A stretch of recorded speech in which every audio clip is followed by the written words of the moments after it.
ആദർശ് ജയിലിലാണെന്നുള്ള വിവരം എല്ലാ മാധ്യമങ്ങളെയും അറിയിക്കണമെന്നും ആ കുടുംബത്തിന് നല്ല രീതിയിൽ തന്നെ നാണക്കേടുണ്ടാക്കി കൊടുക്കണമെന്നൊക്കെ തീരുമാനിക്കാൻ അവര്.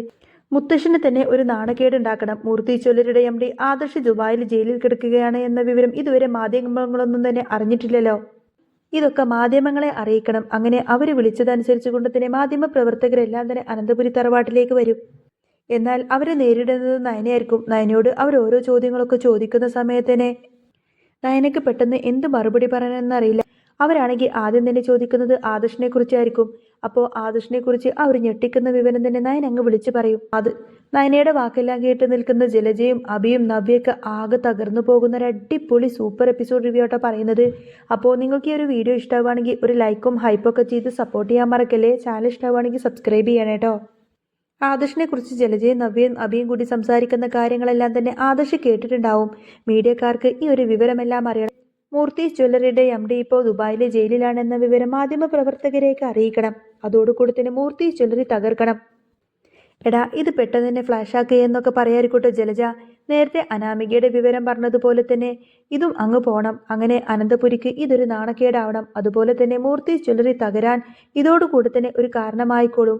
കാരണം എന്താണെന്ന് മൂർത്തി ജ്വല്ലറിയുടെ MD ആദർശ് സ്വർണ്ണക്കടത്ത് കേസിൽ ദുബായിൽ ജയിലിലാണെന്നുള്ള വിവരം എല്ലാവരെയും അറിയണം. മീഡിയക്കാരും എല്ലാവരും ക്യാമറയും തൂക്കിയിട്ട് ഇങ്ങോട്ടേക്ക് വരണം. മുത്തശ്ശനെയും നയനെയും ഒക്കെ ചോദ്യം ചെയ്യണം. അങ്ങനെ അവരുടെ ആ ഒരു മനസ്സൊന്ന് വിഷമിക്കണം. അവരെല്ലാവരും കുടുംബത്തോടു കൂടെ തന്നെ മാനസികമായി പീഡിപ്പിക്കണമെന്നൊക്കെ ആയിരിക്കട്ടെ ജലജ പറയുന്നത്. അന്നേരം അത് കേൾക്കുമ്പോൾ അബിക്ക് ഒരുപാട് സന്തോഷമായിരിക്കും. അബി പറയുന്നത് അങ്ങനെ തന്നെ വേണം അമ്മേ. ഇത് കേൾക്കുന്ന സമയത്തിന് അബി പറയുന്നത് അതെ അമ്മേ, അങ്ങനെ തന്നെ സംഭവിക്കണം. ഇവിടെ വന്ന് ആ മാധ്യമങ്ങളെല്ലാം നിരന്നിരുന്നു കൊണ്ട് തന്നെ അവരെല്ലാവരെയും ചോദ്യം ചെയ്യണം. എല്ലാവർക്കും മാനക്കേടുണ്ടാകും. നമ്മളെങ്ങനെ അപമാനിക്കുന്നതിന് അവരോട് പകരം വീട്ടണമെന്നൊക്കെ പറയണം അബി. അന്നേരം നവ്യ പറഞ്ഞു കൊടുക്കുന്നത് ശരിയാണ്, അങ്ങനെ തന്നെ ചെയ്യണം. നിങ്ങൾ രണ്ടുപേരും ഇവിടെ ഒരു ജോലിക്കാരെ പോലെയാണ് ഇപ്പോൾ കഴിയുന്നത്. ആദർശേട്ടൻ ജയിലിൽ കിടക്കുന്നുവെങ്കിലും അവർക്ക് വലിയ വിഷമമൊന്നും കാണില്ല. അമ്മായിക്കും അതുപോലെ നയനക്കുമൊക്കെ പെരുമാറ്റത്തിൽ എന്തോ വിഷമമൊക്കെ ഉണ്ട്. ഇതും കൂടി ആവുമ്പോൾ അവർക്ക് ഏതായാലും ഒരു ഓളമായിക്കോളും. അബി നീ അത് ചെയ്യണം. നീ ജയിലിൽ കിടന്നപ്പോൾ എല്ലാവരും കൈയടിച്ച് ചിരിച്ചതാണ്. എല്ലാവരുടെയും മുന്നിൽ പോയി ഞാൻ എത്രമാത്രം അപേക്ഷിച്ചതാണെന്നോ നിന്നെ ജയിലിൽ നിന്നും ഇറക്കണമെന്നൊക്കെ പറഞ്ഞിട്ട്. പക്ഷേ ആരും ആ സമയത്ത് അതൊന്നും തന്നെ ചെവി കൊണ്ടില്ല. അതിനൊക്കെ ഒരു പകരം വീട്ടണം. അതിനു വേണ്ടിയിട്ട് തന്നെയാണ് ഞാനും ഇപ്പോൾ ആ AN ജ്വല്ലറിക്കാരുടെ കൂടെ കൂടി ഇതെല്ലാം പരസ്യത്തിലെല്ലാം തന്നെ ചെയ്യുന്നത് എന്നൊക്കെ പറയാണ് നവ്യ. ഇവർ സംസാരിക്കുന്നതൊക്കെ തന്നെ ആദർശ് കേൾക്കുന്നുണ്ടായിരുന്നു. അഭിയും കൂടി ഒളിഞ്ഞുകൊണ്ട് തന്നെയാണ് ആദർശിനെ ജയിലിലിട്ടത് എന്ന കാര്യം അതോടുകൂടി തന്നെ ആദർശിനങ്ങ് ബോധ്യപ്പെട്ടു. എന്നിട്ട് നയന മുറിയിലേക്ക് വന്ന സമയത്തന്നെ ആദർശ് ഈ കാര്യങ്ങളെല്ലാം തന്നെ നയനയോട് പറയും. നയനെ, എനിക്ക് ചില സംശയങ്ങളൊക്കെ തോന്നുന്നുണ്ട്. എന്നെ അന്ന് ജയിലിൽ ഇടാൻ വേണ്ടി ശ്രമിച്ചതിൻ്റെ കൂട്ടത്തിൽ അഭിയും ഉണ്ടോ എന്ന് എനിക്ക് തോന്നുന്നുണ്ട്. അഭിയുടെ ഒത്താശയും ഇതിന് പിറകിലുണ്ടെന്നൊക്കെ പറയാണ് ആദർശ്. അന്നേരം നയന പറയുന്നത് ശരിയായിരിക്കും ആദർശേട്ടാ, ചിലപ്പോൾ അവൻ്റെ കയ്യും കാണുമായിരിക്കും. അവൻ അതിനൊന്നും മടിക്കാത്തവനാണ്. അപ്പച്ചിയുമൊക്കെ അതിന് സപ്പോർട്ട് ചെയ്ത് കൊടുത്തിട്ടുണ്ടാവും. അവരുടെ കളികളൊക്കെ കാണുമ്പോൾ ഈ സത്യങ്ങളൊക്കെ എനിക്ക് വിളിച്ചു പറയാൻ തോന്നാന്നിട്ടൊന്നുമല്ല ആദർശേട്ടാ. അബിയുടെ കുഞ്ഞാണ് ചന്തുമോൾ എന്ന കാര്യമൊക്കെ എനിക്ക് ചിലപ്പോൾ വിളിച്ചു പറഞ്ഞാലോ എന്ന് പോലും തോന്നാറുണ്ട്. അപ്പച്ചിയും അബിയൊക്കെ ശരിക്കും അറിഞ്ഞുകൊണ്ടാണ് ഈ തെറ്റൊക്കെ ചെയ്തിരിക്കുന്നത്. അവർക്കറിയാം അവർ തെറ്റാണ് ചെയ്യുന്നതെന്ന്. മനഃപൂർവ്വം ഇതെല്ലാം തന്നെ ചെയ്തു കൂട്ടാണ് അവര്. പക്ഷേ എൻ്റെ ചേച്ചി അങ്ങനെയല്ലല്ലോ. ചേച്ചിക്ക് സത്യങ്ങളൊന്നും അറിയില്ലല്ലോ. ഒന്നും അറിയാതെയല്ലേ എൻ്റെ ചേച്ചി ഈ കാര്യങ്ങളൊക്കെ ചെയ്യുന്നത്. അതുകൊണ്ട് ചേച്ചിയോട് നമുക്ക് തൽക്കാലത്തേക്ക് ക്ഷമിക്കാമെന്നും പറയുന്നുണ്ട് നയന. ഇതേ സമയത്തിന്റെ ജലജയും അഭിയും വീണ്ടും ചിന്തിക്കുന്നത് എങ്ങനെയെങ്കിലും എത്രയും പെട്ടെന്ന് തന്നെ ഇവർക്കിട്ടൊരു പണി കൊടുക്കാമെന്നാണ്. ജലജ പറയുന്നത്, എടാ നിന്റെ ഭാര്യ AN ജ്വല്ലറിക്ക് വേണ്ടിയിട്ട് വീണ്ടും പരസ്യം ചെയ്യാൻ പോയിരിക്കുകയാണ്. ഞാൻ അവളെ അങ്ങ് പ്രോത്സാഹിപ്പിച്ച് വിടുകയും ചെയ്തു. AN ജ്വല്ലറിക്കാർ ശരിക്കും അതങ്ങ് ആസ്വദിക്കുന്നുണ്ട്. കാരണം മൂർത്തി ജ്വല്ലറിയുടെ തകർച്ചയല്ലേ അവർക്ക് വലുത്. കുടുംബത്തിൽ തന്നെ ഇങ്ങനെ ഒരു പ്രശ്നമുണ്ടെന്ന് അറിയുമ്പോൾ തന്നെ അവർക്ക് പിന്നെ കയറി കളിക്കാനും എളുപ്പമല്ലേ. അതുകൊണ്ട് തന്നെയാണ് അവർ നവ്യെ ഇപ്പോൾ അവരുടെ മോഡലാക്കി വച്ചിരിക്കുന്നത്. അന്നേരം അഭി പറയുന്നത് ശരിയായിരിക്കും അമ്മേ. അതുകൊണ്ട് മാത്രമാണ് നവ്യ മോഡലായി അവർ വിളിച്ചത്, അല്ലാതെ മറ്റാരെയും അവർക്ക് കിട്ടാത്തത് കൊണ്ടല്ല. പിന്നെ നവ്യ ഈ AN ജ്വല്ലറിക്കാർക്ക് വേണ്ടി പരസ്യം ചെയ്യാൻ പോയതും ഈ കുടുംബത്തോടുള്ള ദേഷ്യം കൊണ്ട് തന്നെയാണ്. മൂർത്തി ജ്വല്ലറിയിൽ നിന്നും എന്നെ പുറത്താക്കിയതിൽ നവ്യക്ക് നല്ല ദേഷ്യവും അമർഷവും ഒക്കെ ഉണ്ട്. അതുകൊണ്ട് തന്നെയാണ് അവൾ AM ജ്വല്ലറിക്കാരുമായിട്ട് സഹകരിക്കുന്നത് എന്നൊക്കെ പറയാണ്. അന്നേരം ജലജ പറയും, ഊർവശി ശാപം ഉപകാരം എന്ന് പറഞ്ഞതുപോലെയായി. നവ്യക്കിപ്പോൾ ഇവിടെയുള്ളവരോട് ദേഷ്യം ഉണ്ടായതുകൊണ്ട് തന്നെ AM ജ്വല്ലറിക്കാരെ സഹായിക്കുന്നു. അതിന്റെ ഫലമായിട്ട് നമ്മൾ തന്നെയല്ലേ വിജയിക്കുന്നത്. മൂർത്തി ജ്വല്ലറിയുടെ തകർച്ച നമുക്ക് കൺകുളിർക്കെ കാണണം. എന്നിട്ട് നീ AM ജ്വല്ലറിയുടെ മാനേജറായിട്ട് അവിടെ കയറിയിരുന്നാൽ മതി എന്നൊക്കെ പറയട്ടെ ജലജ. അന്നേരം അഭി പറയുന്നുണ്ട്, അതൊക്കെ ഞാൻ ഉറപ്പിച്ചു വെച്ചിരിക്കുകയാണ് അമ്മേ. എൻ്റെ സുഹൃത്ത് AN ജ്വല്ലറിയിലെ MD മാരിൽ ഒരാളാണ്. എനിക്കവിടെ നല്ലൊരു സ്ഥാനം തന്നെ തരാമെന്നും പറഞ്ഞിട്ടുണ്ട്. ഇതൊക്കെ ഇട്ടെറിഞ്ഞിട്ട് അവിടെ ഒരു സ്ഥാനം കിട്ടിയാൽ അങ്ങോട്ടേക്ക് പോകണം. ഇതൊക്കെ തകർത്ത് വാരിയിട്ട് വേണം ഇവിടെ നിന്ന് പോവാൻ. അല്ലാതെ ആദർശിനെ ഒന്നും ജയം കണ്ടുകൊണ്ടിരിക്കാൻ എനിക്ക് പറ്റില്ല. അവനിപ്പോൾ ദുബായിലെ ജയിലിൽ കിടന്ന് നരകിക്കുകയായിരിക്കുമെന്നും പറഞ്ഞ് അവരിങ്ങനെ സന്തോഷത്തോടെ ചിരിക്കാണ്. അന്നേരം ജലജ പറയുന്നത്, ശരിയാ, അവിടെ കിടന്ന് അവൻ അങ്ങ് നരകിക്കട്ടെ. ഇവിടെ ഒരുത്തിയുണ്ടല്ലോ അവന്റെ ഭാര്യ, അവൾക്ക് കണ്ടില്ലേ ഒരു വിഷമവും അവളുടെ മുഖത്ത് ഞാൻ കാണുന്നില്ല. ഞാൻ വിചാരിച്ചത് ഇതൊന്നുമല്ല, അവൾ നല്ല വിഷമത്തിലായിരിക്കുമെന്നാണ്. ആദർശ് ജയിലിലാകുമ്പോൾ അവളുടെ വയറ്റിൽ വളർന്ന ആ ഒരു കുഞ്ഞുമങ്ങ് പോകുമെന്നാണ് ഞാൻ വിചാരിച്ചത്. ഇതിപ്പോ അവൾക്ക് അത്ര വലിയ പ്രയാസമൊന്നും തോന്നുന്നില്ല. ആഹാരമൊക്കെ ഇപ്പൊ അവൾ സമയത്ത് കഴിക്കും. ആദ്യത്തെ ദിവസം മാത്രം എന്തോ ഒരു ചെറിയ സീനുണ്ടാക്കി. അന്നേരം അഭി പറയുന്നത്, അത് ശരിയാണമ്മേ, ഞാനും അത് ശ്രദ്ധിച്ചു. അവർക്ക് ആത്മാർത്ഥ സ്നേഹമൊന്നും ആദർശേട്ടനോടില്ലെന്നാ എനിക്കും തോന്നുന്നത്. ആദർശിന്റെ സ്വത്തും പണവും കണ്ടുകൊണ്ട് മാത്രമാണ് നയന അവരുടെ കൂടെ കൂടിയത് എന്നൊക്കെ പറയണ അഭി. പിന്നല്ലാതെ അനന്തപുരിയിലെ അനന്തമായ സ്വത്തുക്കൾ കഴിക്കാൻ വേണ്ടിയിട്ട് തന്നെയല്ലേ അവന്റെ കൂടെ അവൾ ചേർന്നിരിക്കുന്നത് എന്ന് ജലജയും പറയും. ജലജ പറയുന്നത്, എടാ നിന്റെ ഭാര്യ എങ്ങാനും അറിയണം നിന്റെ കുഞ്ഞാണ് ആ ചന്തുമോളി എന്ന്, എന്നാ പിന്നെ നിന്റെ അന്ത്യം അവൾ കുറിക്കും. അന്നേരം അബിക്ക് പേടിയാവാണ്. എൻ്റെ പൊന്നമ്മേ, ദയവ് ചെയ്ത് അമ്മ ഈ കാര്യമൊന്നും അതിനെക്കുറിച്ചൊന്നും എന്നെ ഓർമ്മിപ്പിക്കരുത് എന്നിങ്ങനെ പേടിയോടുകൂടെ പറയാണ് അബി. അന്നേരം ജലജ ചോദിക്കുന്നുണ്ട്, എന്തായാലും നമ്മൾ പറഞ്ഞ കാര്യം മാധ്യമങ്ങളെയൊക്കെ വിളിച്ചോ, അവരോട് വിളിച്ചിട്ട് കാര്യങ്ങളൊക്കെ പറഞ്ഞോ എന്ന് ചോദിക്കുന്ന സമയത്തന്നെ അബി പറയുന്നുണ്ട്, അമ്മേ 2-3 മാധ്യമങ്ങളിലും ന്യൂസ് ചാനലിലൊക്കെ ഞാനിത് സ്പ്രെഡ് ചെയ്തിട്ടുണ്ട്. അവൾ റിപ്പോർട്ടിങ്ങിനായിട്ട് ഇങ്ങോട്ടേക്ക് ഒഴുകിയെത്തും. ഏതായാലും അനന്തപുരിയിലെ ഈ വാർത്ത ലൈവ് ന്യൂസ് ആയിട്ട് തന്നെ ടെലികാസ്റ്റ് ചെയ്യും. ഏതായാലും കാണാൻ നല്ല രസകരമായിരിക്കും എന്നൊക്കെ പറഞ്ഞ് രണ്ടുപേരും സന്തോഷിക്കുകയാണ്. ഈ അനന്തപുരിയിലുള്ളവരെല്ലാം തന്നെ നിന്നൊരുങ്ങുന്നത് നമുക്ക് കാണാമെന്നൊക്കെ പറഞ്ഞ് അവർ സന്തോഷിക്കുകയാണ്. ഇവിടുത്തെ കിളവനും കിളവിയും ദേവയാനിയും എല്ലാവരും തന്നെ മാധ്യമങ്ങൾക്ക് മുന്നിൽ മറുപടി പോലും ഇല്ലാതെ എല്ലാവരും നിന്ന് വിയർക്കുന്നതൊക്കെ നമുക്ക് ലൈവായി തന്നെ കാണാം. അഭി പറഞ്ഞിട്ട്, ഞാൻ ഏതായാലും നേരിട്ടൊന്ന് അങ്ങോട്ടേക്ക് ചെല്ലട്ടെ അമ്മേ. അതിനു മുൻപായിട്ട് എനിക്ക് ആ അനാമികയും വേണുവിനെ ഒന്ന് കാണണം. അവരുമായിട്ട് ചേർന്നിട്ട് വേണം നമുക്ക് പദ്ധതികളൊക്കെ മുന്നോട്ട് കൊണ്ടുപോവാൻ. അവരെ കണ്ട മാത്രമേ ഇതിനൊക്കെ ഒരു തീരുമാനമാവുള്ളൂ എന്നൊക്കെ പറയാണ്. അന്നേരം ജലജ പറഞ്ഞിട്ട്, ശരിയാണല്ലോ, ശത്രുവിന്റെ ശത്രു മിത്രമെന്നാണല്ലോ. നീ ഏതായാലും അവരെ കൂടെ കൂട്ടിക്കോ, നിനക്കതൊരു ബലമായിരിക്കുമെന്നൊക്കെ പറയും. അങ്ങനെ അഭി യാത്ര പറഞ്ഞ് അവിടെ നിന്നും ഇറങ്ങാണ്. ഇതേ സമയത്തിന് അനിയാണെങ്കിൽ വീണ്ടും നന്ദുവിനെ കാണാൻ വേണ്ടിയിട്ട് വീട്ടിലേക്ക് ചെല്ലും. അഭിയാണെങ്കിൽ നേരെ അനാമികയെ കാണാൻ പോകും.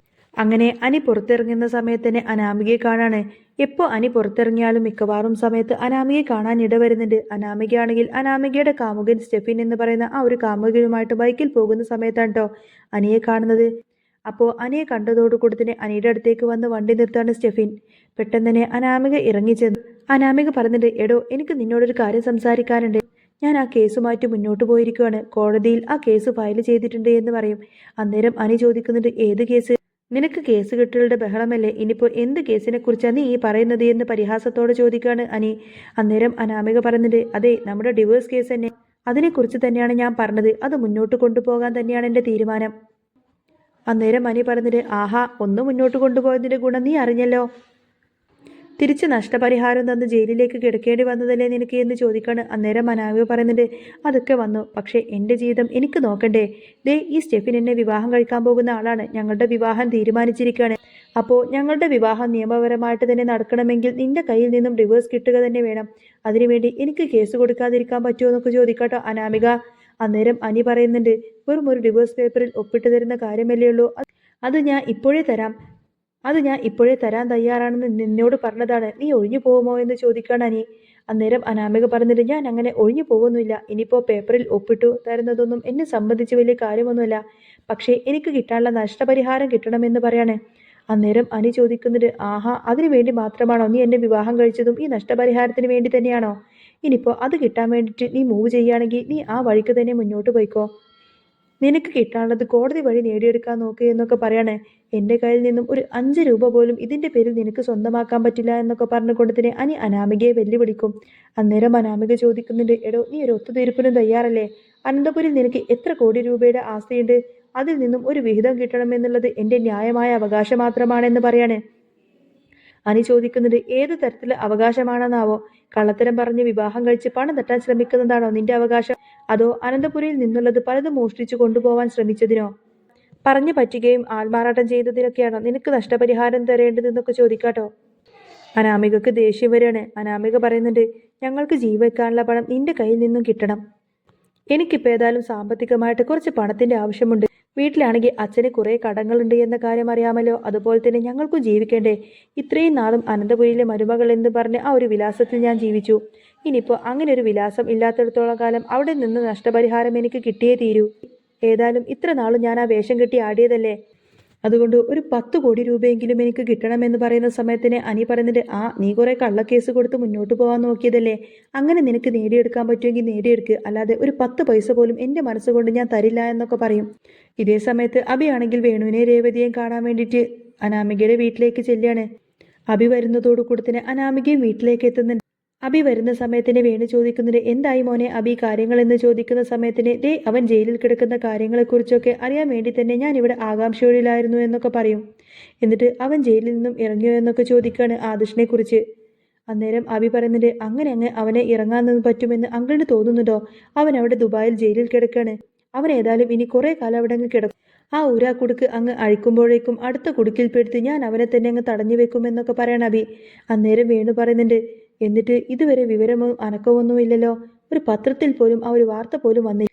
വലിയ ജ്വല്ലറിയുടെ MD ദുബായിൽ ജയിലിൽ കിടക്കുന്നു എന്നൊക്കെ പറഞ്ഞിട്ട് പുറത്താരും തന്നെ ഇതറിഞ്ഞിട്ടില്ലല്ലോ എന്നൊക്കെ പറഞ്ഞ് ചോദിക്കാണ് വേണു.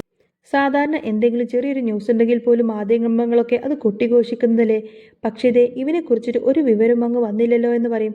അന്നേരം അഭി പറയുന്നു, അതെ അങ്കിൾ, അത് സംസാരിക്കാൻ വേണ്ടി തന്നെയാണ് ഞാൻ വന്നത്, നമുക്ക് ഇതൊക്കെ ഒന്ന് പൊളിച്ചെടുക്കണ്ടേ എന്ന് ചോദിക്കാണ്. അന്നേരം അനാമിക പറയുന്നുണ്ട്, പിന്നല്ലാതെ പൊളിച്ചെടുക്കണം, അനന്തപുരിക്കാർക്കെതിരെ പൊളിച്ചെടുക്കാൻ കിട്ടുന്ന ഒരവസരവും നമ്മൾ വെറുതെ കളയരുത് എന്ന് പറയണ അനാമിക.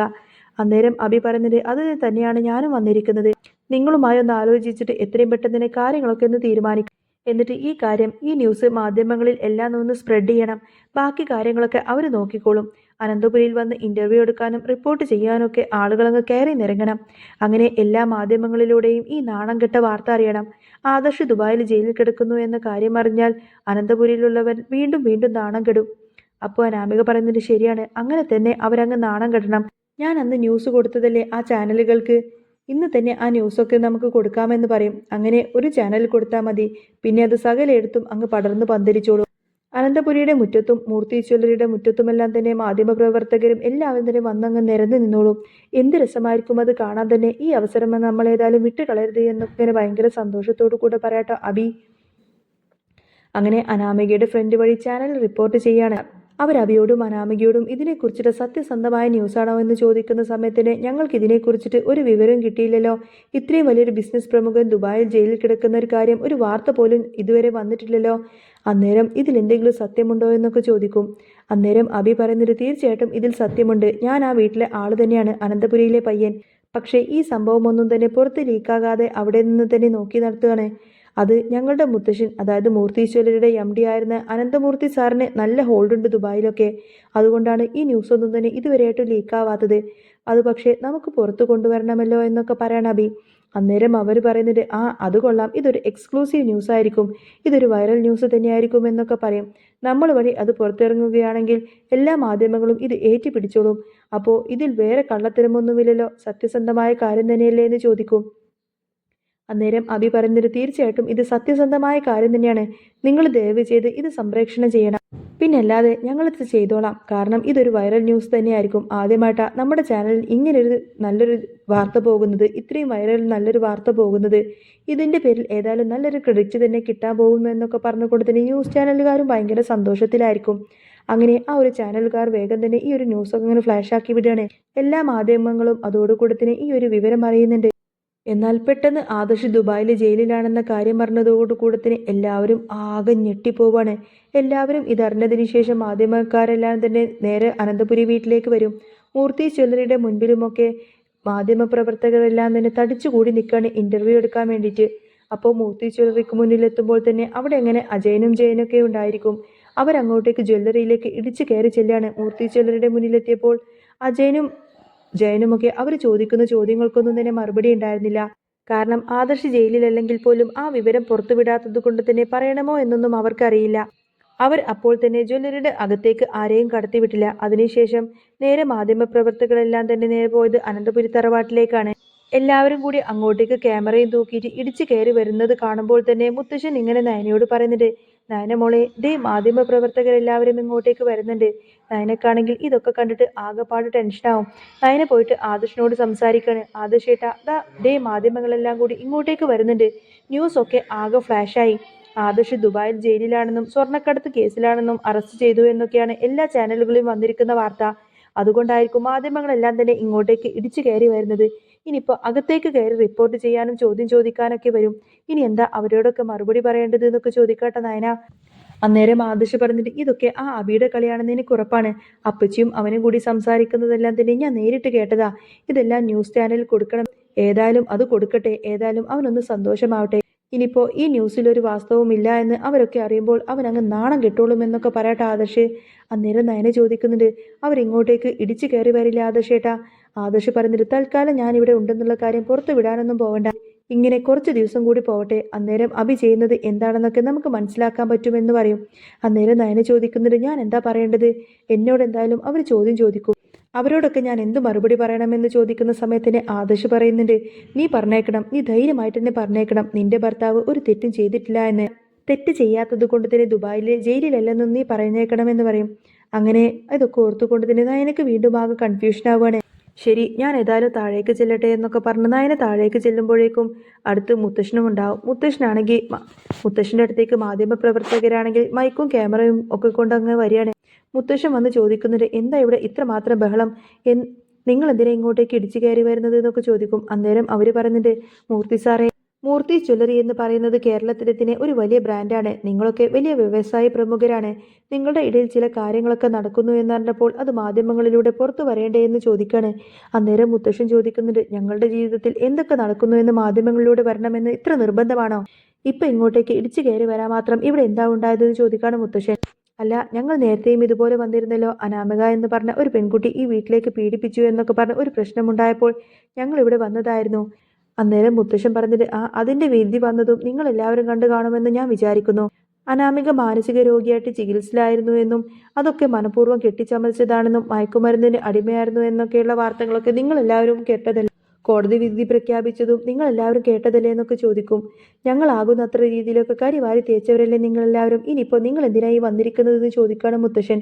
അന്നേരം അവർ പറയുന്നുണ്ട് അതൊക്കെ ഞങ്ങൾ അന്ന് ചെയ്തത് തെറ്റായി പോയി മൂർത്തി സാറേ. പക്ഷേ ഇതിപ്പോൾ ഇവിടുത്തെ മൂർത്തി ജ്വല്ലറിയിലെ MD ആദർശ് ദുബായിലെ ജയിലിലായി എന്നാണ് അറിയുന്നത്.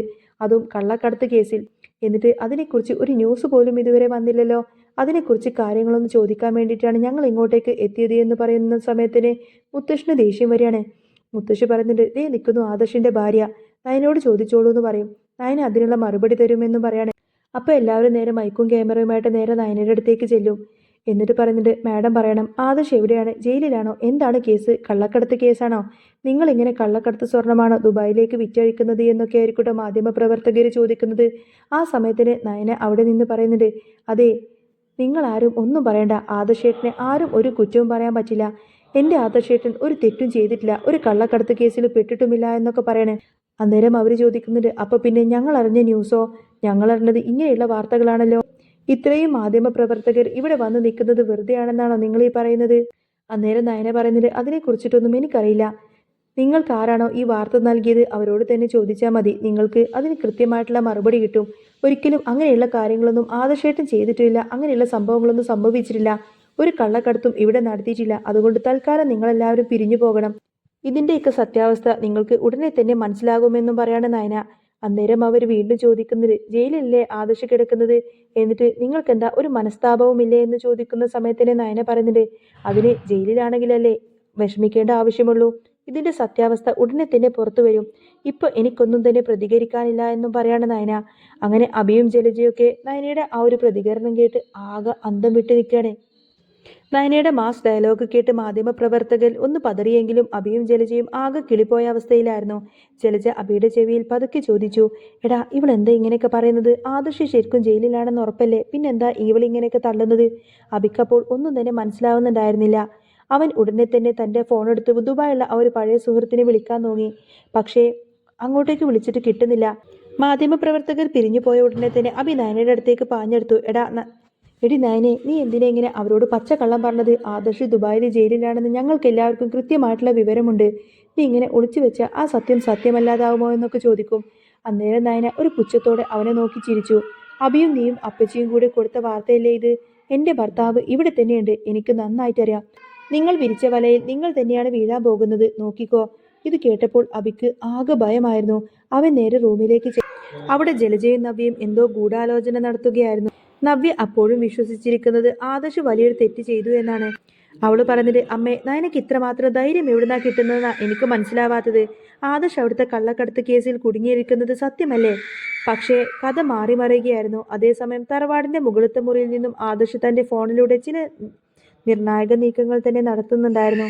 ദുബായിലെ തന്റെ ബിസിനസ് പാർട്ട്ണറെ വിളിച്ച് തനിക്കെതിരെ കള്ളത്തെളിവുകൾ ഉണ്ടാക്കിയ ആളെ കണ്ടെത്താൻ അവൻ ആവശ്യപ്പെട്ടു. മിനിറ്റുകൾക്കുള്ളിൽ തന്നെ മറുപടി വന്നു.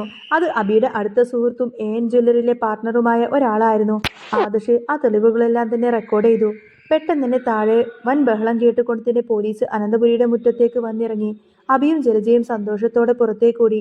കണ്ടോ നയനെ, നിന്റെ കള്ളം ഇപ്പൊ തന്നെ പൊളിയും. പോലീസുകാർ വന്നിരിക്കുന്നത് ആദർശിനെതിരെ അന്വേഷിക്കാനായിരിക്കും, അബി ഉറക്കെ വിളിച്ചു പറഞ്ഞു. പോലീസ് മുത്തശ്ശിന്റെ അടുത്തേക്ക് ചെന്നു.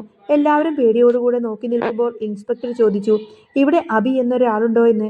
മൂർത്തി ജ്വല്ലറിയുടെ മുൻ ജീവനക്കാരൻ. അയാളുടെ പേരിൽ ചില സാമ്പത്തിക തട്ടിപ്പ് കേസുണ്ടെന്നും ഗൂഢാലോചന കേസുണ്ടെന്നും ഫയൽ ചെയ്തിട്ടുണ്ട്. അബിയുടെ മുഖം വിളറി വെളുത്തു. സാറേ, എന്താ ഈ പറയുന്നത്? ആദർശല്ലേ ദുബായിൽ കുടുങ്ങിയത്? ഇൻസ്പെക്ടർ ചിരിച്ചു. ആദർശ് സർ ദുബായിൽ കുടുങ്ങിയിട്ടൊന്നുമില്ല, മറിച്ച് ഈ തട്ടിപ്പ് സംഘത്തെ പിടികൂടാൻ ഒരു പ്ലാൻ ഇട്ടതായിരുന്നു. അദ്ദേഹം ഇപ്പോൾ നാട്ടിലുണ്ട്. പെട്ടെന്ന് തന്നെ ഒരു കാറ് പോർച്ചിൽ നിന്നും വന്നു. അതിൽ നിന്നും ആദർശ് ഇറങ്ങി. ഇവരെല്ലാവരും സംസാരിച്ചുകൊണ്ട് നിൽക്കുന്ന സമയത്ത് തന്നെ പെട്ടെന്ന് ആദർശ് തന്റെ ബെഡ്റൂമിൽ നിന്നും സാധാരണ ഡ്രസ്സുമായി താഴേക്ക് ഇറങ്ങി വരികയാണ്.